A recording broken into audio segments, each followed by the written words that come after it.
પ્રકરણ 15 જળ પરિવાહ. વિદ્યાર્થી મિત્રો, જળ પરિવાહ શબ્દ એ એક ક્ષેત્રની નદીતંત્રની વ્યવસ્થિત પ્રણાલી માટે વપરાય છે. ભારતનું ભૂપૃષ્ઠ જોતાં જણાય છે કે એક મુખ્ય નદી અને તેની શાખા નદીઓ જુદી જુદી દિશાએથી આવીને જોડાય છે.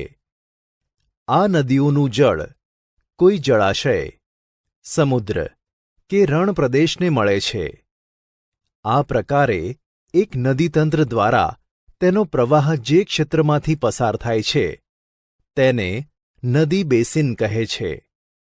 કોઈ પર્વત કે ઉચ્ચભૂમિ નદીઓના જળ પરિવાહને એકબીજાથી અલગ કરે છે તેને જળ વિભાજક કહે છે. ભારતનો જળ પરિવાહ. ભારતના જળ પરિવાહની રચના ભૌગોલિક રચનાના આધારે કરવામાં આવે છે. તેના આધારે ભારતની નદીઓને બે વિભાગમાં વહેંચવામાં આવે છે. 1. હિમાલયની નદીઓ. 2. દ્વીપકલ્પીય નદીઓ. પ્રાકૃતિક રચનાની વિશેષતાને કારણે ભારતની નદીઓના બે વિભાગ પાડવામાં આવ્યા છે. આના કારણે બંને હિમાલયની નદીઓ અને દ્વીપકલ્પીય નદીઓમાં મોટો તફાવત જોવા મળે છે. હિમાલયની નદીઓમાં જળ પ્રવાહ કાયમી જોવા મળે છે. તેમાં બારેમાસ જળ પ્રવાહ રહે છે, કેમ કે ચોમાસામાં વરસાદના કારણે અને ઉનાળામાં શિખરોનો બરફ પીગળતાં તળેટીના જળજથ્થામાં વધારો થતાં નદીઓના પ્રવાહમાં વધારો થાય છે. હિમાલયની મુખ્ય બે નદીઓ સિંધુ અને બ્રહ્મપુત્ર આ પર્વતમાળાના ઉત્તરના ભાગમાંથી નીકળે છે. આ નદીઓએ પર્વતોને કાપીને કોતરોનું નિર્માણ કર્યું છે. હિમાલયની નદીઓ તેના ઉદ્ભવ સ્થાનેથી નીકળીને સમુદ્રને મળવા સુધીનો લાંબો રસ્તો પસાર કરે છે. નદી પ્રવાહની 3 અવસ્થા. 1. ઉપરવાસ. 2. મધ્યસ્થ ભાગ. 3. હેઠવાસ. વિદ્યાર્થી મિત્રો, નદી જ્યારે પર્વતીય ક્ષેત્રોમાંથી નીકળે છે ત્યારે ત્યાં તીવ્ર ઘસારણ કરે છે. અહીંથી પોતાની સાથે પુષ્કળ પ્રમાણમાં રેતી અને કાંપ વહાવી જાય છે. મધ્ય તથા હેઠવાસમાં નદીઓનો પ્રવાહ ધીમો પડે છે. અહીં તેઓનું અપવહન વિસર્પી એટલે કે સર્પાકાર જોવા મળે છે. નદીઓના વિસર્પણને કારણે તથા પૂરના પ્રભાવથી મેદાનોમાં ઘોડાની નાળ જેવા નાળ આકાર સરોવરો રચાય છે. મુખ્ય પ્રદેશ આગળ નદી અનેક શાખાઓમાં વિભાજિત થાય છે. કાળક્રમે આ વિભાજિત ભાગ ત્રિકોણ આકારના અતિશય રસાળ ફળદ્રુપ ભાગમાં રૂપાંતર પામે છે, જેને ડેલ્ટા કહે છે. દ્વીપકલ્પીય નદીઓ મોસમી છે, કારણ કે તેનો જળજથ્થો માત્ર વરસાદ પર આધારિત હોય છે. શુષ્ક ઋતુ દરમિયાન તેનો પ્રવાહ ઘટી જાય છે અથવા બંધ થઈ જાય છે. હિમાલયની નદીઓની સરખામણીમાં આ નદીઓની લંબાઈ પણ ઓછી છે, તેમજ આ નદીઓ છીછરી છે. ભારતની પ્રાકૃતિક રચના તેમજ પહાડોના ઢોળાવના કારણે મોટાભાગની દ્વીપકલ્પીય નદીઓ પશ્ચિમ ઘાટમાંથી નીકળી પૂર્વ તરફ વહી બંગાળાની ખાડીને મળે છે. દ્વીપકલ્પીય નદીઓ માટે પશ્ચિમ ઘાટ એ મુખ્ય જળ વિભાજક બને છે. 1. હિમાલયની નદીઓ. સિંધુ, ગંગા તથા બ્રહ્મપુત્ર હિમાલયમાંથી નીકળતી મુખ્ય નદીઓ છે. આ નદીઓ લાંબી છે, તેમજ અનેક શાખા નદીઓ તેમને મળે છે. કોઈ એક મોટી નદી તથા તેની શાખા નદીઓ એકબીજાને મળે ત્યારે જે સ્વરૂપ રચાય છે તેને જળ પરિવાહ પ્રણાલી કહેવામાં આવે છે. સિંધુ નદી પ્રણાલી. સિંધુ નદીનું ઉદ્ગમ સ્થાન તિબ્બતમાં આવેલ માનસરોવરની નજીક છે. પ્રથમ તે પશ્ચિમમાં વહી ઉત્તર પશ્ચિમ તરફ ગતિ કરે છે. આમ તે જમ્મુ કાશ્મીરના લદાખ જિલ્લામાં પ્રવેશ કરે છે અહીં તેણે દુર્ગમ કોતરોનું નિર્માણ કર્યું છે. અહીં તેને ઝાસ્કર, નબૂરા, શ્યોક તથા હુંજા જેવી નદીઓ મળે છે. સિંધુ નદી બાલ્ટિસ્તાન તથા ગિલગિટ ક્ષેત્રમાં વહી અટક આગળ પર્વતીય ક્ષેત્રમાંથી બહાર નીકળે છે. સતલુજ, બિયાસ, રાવી, ચિનાબ અને ઝેલમ તેને મળતી શાખા નદીઓ છે. આ પાંચે નદીઓ પાકિસ્તાનના મિથાનકોટ પાસે સિંધુ નદીને મળે છે. આ બધી નદીઓનો સંયુક્ત પ્રવાહ દક્ષિણ તરફ વહી છેવટે પાકિસ્તાનમાં થઈને અરબ સાગરને મળે છે. આ નદી મેદાની પ્રદેશમાં મંદ પ્રવાહે વહે છે. આ નદી બેસિનનો ત્રીજો ભાગ ભારતના જમ્મુ કાશ્મીરના પર્વતીય ક્ષેત્રોમાં આવેલો છે. ગંગા નદી પ્રણાલી હિમાલયની ગંગોત્રી હિમનદીમાંથી નીકળેલ ભગીરથી અને અલકનંદા દેવપ્રયાગમાં એટલે કે ઉત્તરાખંડમાં પરસ્પર મળે છે. પહાડી પ્રદેશો છોડી ગંગા હરિદ્વાર આગળથી મેદાની પ્રદેશમાં પ્રવેશે છે. હિમાલયમાંથી આવતી અનેક નદીઓ ગંગા નદીને મળે છે, જેમાંની મુખ્ય નદીઓ યમુના, ઘાઘરા, ગંડક તથા કોસી છે. હિમાલયના યમનોત્રી એટલે કે યમનોત્રીમાંથી યમુના નદી નીકળે છે. આ નદી ગંગાની જમણી બાજુ વહીને અલ્હાબાદ પાસે ગંગામાં ભળી જાય છે. ઘાઘરા, ગંડક તથા કોસીના મૂળ નેપાળમાં છે. તેના કારણે ઉત્તરના મેદાની પ્રદેશોમાં દર વર્ષે પૂરનો પ્રકોપ જોવા મળે છે. કેટલાક વિસ્તારોમાં ભારે જાનમાલની હાનિ થાય છે. તેમ છતાં આ નદીઓએ રચેલા ફળદ્રુપ કાપના મેદાનોમાંથી ભારત કૃષિક્ષેત્રે સમૃદ્ધિ પ્રાપ્ત કરી શક્યું છે. દ્વીપકલ્પીય ઉચ્ચ પ્રદેશમાંથી નીકળતી કેટલીક નદીઓ ચંબલ અને બેતવા યમુનાને તથા શોણ ગંગા નદીને મળે છે. આ નદીઓ અર્ધશુષ્ક ક્ષેત્રોમાંથી નીકળે છે, તેમજ તેમની લંબાઈ પણ ઓછી છે. તેઓનો જળજથ્થો પણ મર્યાદિત છે. ઉત્તર તથા દક્ષિણમાંથી મળતી નદીઓનો સંયુક્ત પ્રવાહ આગળ વધી બે ભાગમાં વહેંચાય છે. આ ફાંટો બાંગ્લાદેશમાં પ્રવેશે છે અને તેને પદ્માના નામે ઓળખવામાં આવે છે. બીજો ફાંટો પશ્ચિમ બંગાળામાં ભગીરથી હુગલી નામે ઓળખાય છે. છેવટે આ બંને પ્રવાહો બંગાળાની ખાડીને મળે છે. ગંગાનો પ્રવાહ બાંગ્લાદેશમાં પદ્માના નામે ઓળખાય છે. અહીં તે બ્રહ્મપુત્ર નદીના પ્રવાહ સાથે ભળી જાય છે. આ બંનેનો સંયુક્ત પ્રવાહ મેઘના નામે ઓળખાય છે. બ્રહ્મપુત્ર નદી પ્રણાલી બ્રહ્મપુત્ર નદી તિબ્બતમાં આવેલા માનસરોવરની પૂર્વમાંથી તથા સિંધુ અને સતલુજના મૂળની નજીકથી નીકળે છે. તેની વધુ પ્રવાહ લંબાઈ ભારતની બહાર છે. આ નદી હિમાલયની શ્રેણીને સમાંતર પૂર્વમાં વહે છે. નામચાબરવા પાસેથી અંગ્રેજી યુ આકારે વળાંક લઈ ભારતના અરુણાચલ પ્રદેશમાં પ્રવેશે છે. અહીં તે દિહાંગના નામે ઓળખાય છે. દિહાંગ, લોહિત અને કેનુલા જેવી શાખા નદીઓ મળીને અસમમાં બ્રહ્મપુત્ર તરીકે ઓળખાય છે. તિબ્બતમાં આ નદીમાં કાંપનું પ્રમાણ બહુ ઓછું છે. ભારતમાં આ નદી વધારે વરસાદવાળા ક્ષેત્રોમાંથી પસાર થાય છે. તેથી અહીંથી જળજથ્થાની અને કાંપની માત્રામાં વધારો થાય છે. અસમમાં અનેક શાખા નદીઓ તેને મળે છે. આમ બ્રહ્મપુત્ર નદી ગુંફિત સ્વરૂપમાં વહે છે. દર વર્ષે વર્ષાઋતુમાં આ નદીના જળજથ્થામાં મોટા પ્રમાણમાં વધારો થાય છે. પરિણામે અસમ અને બાંગ્લાદેશમાં વારંવાર આવતા પૂરથી ભારે વિનાશ થાય છે. ઉત્તર ભારતની બીજી નદીઓ કરતાં આ નદીમાં વિરોધાભાસ જોવા મળે છે. અસમમાં ચોમાસા દરમિયાન પડતા વરસાદને કારણે અહીં વધારે માત્રામાં નિક્ષેપણ થાય છે. આ નદીમાં રેતીના પ્રમાણમાં વધારો થતાં તેની સપાટી ઊંચી આવતી જાય છે. તેથી આ નદીના પ્રવાહમાં વારંવાર માર્ગ પરિવર્તન જોવા મળે છે. 2. દ્વીપકલ્પીય નદીઓ. પશ્ચિમ ઘાટ દ્વીપકલ્પીય નદીઓનો મુખ્ય જળ વિભાજક ગણાય છે. પશ્ચિમ ઘાટ દક્ષિણ ભારતના પશ્ચિમ કિનારે દક્ષિણથી ઉત્તર દિશામાં વ્યાપ્ત છે.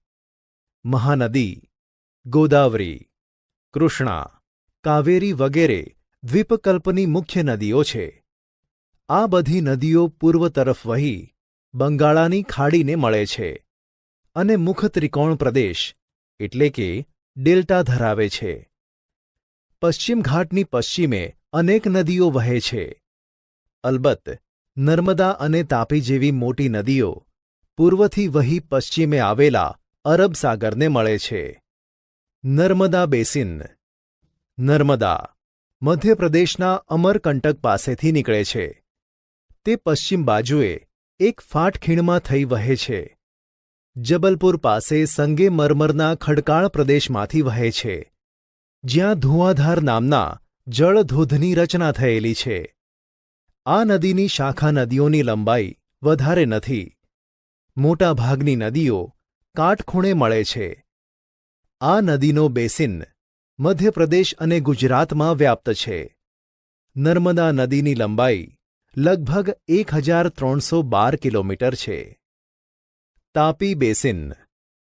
મધ્યપ્રદેશમાં સાતપુડાની ગિરિમાળાઓ છે. અહીંના બેતુલ જિલ્લામાંથી તાપી નદી નીકળે છે. તે નર્મદાની સમાંતર એક ફાટખીણમાં થઈને વહીને અરબ સાગરને મળે છે. મધ્યપ્રદેશ અને મહારાષ્ટ્રમાં તેનું બેસિન ક્ષેત્ર વ્યાપ્ત છે. અરબ સાગર તથા પશ્ચિમ ઘાટની વચ્ચેનું કિનારાનું મેદાન સાંકડું છે. અહીંની નદીઓની લંબાઈ ખૂબ જ ઓછી છે. પશ્ચિમ બાજુએથી વહેતી મુખ્ય નદીઓની લંબાઈ ખૂબ જ ઓછી છે. પશ્ચિમ બાજુએ વહેતી મુખ્ય નદીઓમાં સાબરમતી અને મહી એટલે કે મહીસાગરનો સમાવેશ થાય છે. તાપી નદીની લંબાઈ લગભગ 724 કિલોમીટર છે. આ નદી દ્વીપકલ્પીય નદીઓમાં સૌથી મોટી નદી છે. તે મહારાષ્ટ્રના નાસિક જિલ્લાના પશ્ચિમ ઘાટના ઢોળાવોમાંથી નીકળે છે. તેની લંબાઈ લગભગ 1465 કિલોમીટર છે. આ નદી પૂર્વમાં વહી બંગાળાની ખાડીને મળે છે. દ્વીપકલ્પીય નદીઓમાં તેનું બેસિન ક્ષેત્ર સૌથી મોટું છે. આ નદી બેસિનનો 50% ભાગ મહારાષ્ટ્રમાં છે. બાકીનું બેસિન ક્ષેત્ર મધ્યપ્રદેશ અને આંધ્રપ્રદેશમાં છે. ગોદાવરીને અનેક શાખા નદીઓ મળે છે, જેમાં પૂર્ણા, વર્ધા, પ્રાણહિતા, માંજરા, વૈનગંગા અને પેનગંગાનો સમાવેશ થાય છે. ગોદાવરીનો પ્રવાહન માર્ગ લાંબો અને બેસિન ક્ષેત્ર વિસ્તૃત છે, તેથી તેને દક્ષિણની ગંગા તરીકે ઓળખવામાં આવે છે. મહાનદી બેસિન. મહાનદીનું ઉદ્ગમ સ્થાન છત્તીસગઢના પહાડી ક્ષેત્રમાં છે.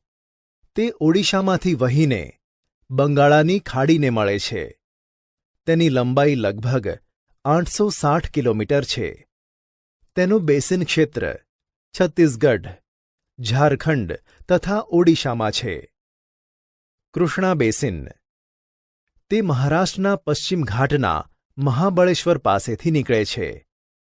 તે લગભગ 1400 કિલોમીટર લંબાઈ ધરાવે છે. તેને મળતી શાખા નદીઓમાં તુંગભદ્રા, કોયના, ઘાટપ્રભા, મૂસી તથા ભીમા છે. તેનું બેસિન ક્ષેત્ર મહારાષ્ટ્ર, કર્ણાટક અને આંધ્રપ્રદેશમાં ફેલાયેલું છે. કાવેરી બેસિન. કાવેરી પશ્ચિમ ઘાટની બ્રહ્મગીરી પર્વતમાળામાંથી નીકળે છે.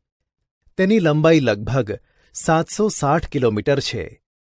તેને મળતી શાખા નદીઓમાં અમરાવતી, ભવાની, હેમાવતી તથા કાલિની છે. તેનું બેસિન ક્ષેત્ર કેરળ, કર્ણાટક અને તમિલનાડુમાં વ્યાપ્ત છે. તે તમિલનાડુના કુડલુરના દક્ષિણમાં એટલે કે કાવેરીપટ્ટનમથી બંગાળાની ખાડીને મળે છે. આ સિવાય અન્ય નાની નદીઓ પણ છે, જે પૂર્વ તરફ વહી બંગાળાની ખાડીને મળે છે. તેમાં દામોદર, બ્રાહ્મણી, વૈતરણી તથા સુવર્ણરેખાનો સમાવેશ થાય છે. સરોવરો. ભારતમાં અનેક નાના મોટા સરોવરો આવેલા છે. મીઠા પાણીના સરોવરો હિમાલયના પહાડી વિસ્તારોમાં જોવા મળે છે. મોટાભાગના સરોવરોમાં ચોમાસા દરમિયાન પાણી હોય છે. શુષ્ક ક્ષેત્રોમાં અંતઃસ્થળીય નદીઓ વડે, કાશ્મીરી ક્ષેત્રમાં સરોવરોની રચના હિમનદીથી થયેલી છે. કેટલાક સરોવરો પવન, નદીઓ અને માનવ પ્રવૃત્તિને કારણે રચાયેલા છે. વિસર્પી નદીઓમાં પૂરના પ્રકોપના કારણે ઘોડાની નાળ જેવા સરોવરો રચાયા છે. સમુદ્રની ભરતીના કારણે લગૂન સરોવરો રચાયેલા છે. ચિલ્કા, કોલેરું અને પુલિકટ આ પ્રકારના સરોવરોનું ઉત્તમ ઉદાહરણ છે. રાજસ્થાનમાં આવેલું સાંભર સરોવર ખારા પાણીનું સરોવર છે, જેમાંથી મીઠું પકવવામાં આવે છે. મીઠા પાણીના સરોવરો હિમાલયના ક્ષેત્રમાં છે, જે હિમનદી દ્વારા નિર્માણ પામ્યા છે. જે તે સમયે હિમનદીના ગર્તમાં પાણી ભરાવાથી સરોવરો રચાયા. હિમનદીનો બરફ પીગળી જતા અહીં સુંદર સરોવરો બન્યા. કાશ્મીરનું વુલર સરોવર ભૂગર્ભીય ક્રિયાઓ દ્વારા રચાયેલું છે. આ સિવાય દલ, ભીમતાલ, નૈનીતાલ, લોકતાલ અને બડાપાની વગેરે સરોવરો આ ક્ષેત્રમાં જોવા મળે છે. સરોવરની ઉપયોગિતા. સરોવરો માનવીને અનેક રીતે ઉપયોગી છે. કેટલીક નદીઓ સરોવરમાંથી પણ ઉદ્ભવે છે. જ્યાં વધુ વરસાદ પડે છે તેવા ક્ષેત્રોમાં આવેલા સરોવરોમાં વધારે પ્રમાણમાં જળ સંચિત કરી શકાય છે અને સંચિત કરેલા જળનો ઉપયોગ સિંચાઈ અને અન્ય ઉપયોગ માટે થાય છે. સરોવરમાં સંગ્રહ કરેલા પાણીનો ઉપયોગ દુષ્કાળ વખતે પણ થઈ શકે છે. માનવી દ્વારા નિર્મિત નદી પર બંધાયેલા બંધો અને તેને અંતર્ગત કેટલાક સરોવરો જળ વિદ્યુત ઉત્પાદન માટે ખૂબ જ ઉપયોગી છે. ઘણા સરોવરો તો કુદરતી સૌંદર્યમાં વધારો કરે છે. પરિણામે આવા સરોવરો સહેલગાહ તરીકે વિકસિત થયા છે. સરોવરો મત્સ્ય પ્રવૃત્તિ અને પ્રવાસન સ્થળો તરીકે પણ મહત્વના બની રહ્યા છે. નદીઓનું આર્થિક મહત્વ. માનવ ઇતિહાસમાં નદીઓનું મહત્વ સૌથી વધુ રહ્યું છે. નદીઓનું પાણી કુદરતી સંસાધન છે. તે માનવીની ઘણી બધી પ્રવૃત્તિઓ માટે અનિવાર્ય છે. તેણે માનવીની પ્રાથમિક જરૂરિયાતો સંતોષી છે. ખેતી અને ઉદ્યોગોનો વિકાસ નદીઓના કારણે થયો. પ્રાચીન સંસ્કૃતિઓ પણ નદીઓને આભારી રહી છે. મોટાભાગના મોટા શહેરો નદી કિનારે વિકાસ પામ્યા, જેમ કે દિલ્હી, કોલકાતા, અમદાવાદ, ભરૂચ, સુરત વગેરે. ભારત જેવા કૃષિપ્રધાન દેશની કૃષિના વિકાસ માટે નદી એ પાયો ગણવામાં આવે છે. આધુનિક સમયમાં તેના જળનો ઉપયોગ પીવા માટે, સિંચાઈ માટે, જળવિદ્યુત માટે તથા નૌકાવિહાર માટે થાય છે. નદીનું પ્રદૂષણ. નદીના પાણીનો ઉપયોગ ઘરેલું, કૃષિ તથા ઔદ્યોગિક ઉત્પાદન પ્રવૃત્તિમાં વધારે પડતો થાય છે. આપણે નદીઓને લોકમાતા કહીએ છીએ. તેને પવિત્ર પણ ગણીએ છીએ. તેમ છતાં નદીઓમાં ઉદ્યોગોનું મલિન જળ છોડીએ છીએ. શહેરોની ગટરોના પાણી શહેર પાસે આવેલી નદીઓમાં ઠલવાય છે. ઉપરાંત શહેરોનો કચરો પણ નદીના પાણીમાં નાખીએ છીએ. પરિણામે માનવી જેને લોકમાતા કહે છે તેવા નદીના પાણીને પ્રદૂષિત કરે છે. આમ ઔદ્યોગિકીકરણ અને શહેરીકરણના પરિણામે જલ પ્રદૂષણમાં સતત વધારો થયા કરે છે. નદીના પાણીનું પ્રદૂષણ આપણી રાષ્ટ્રીય સમસ્યા બની ગઈ છે.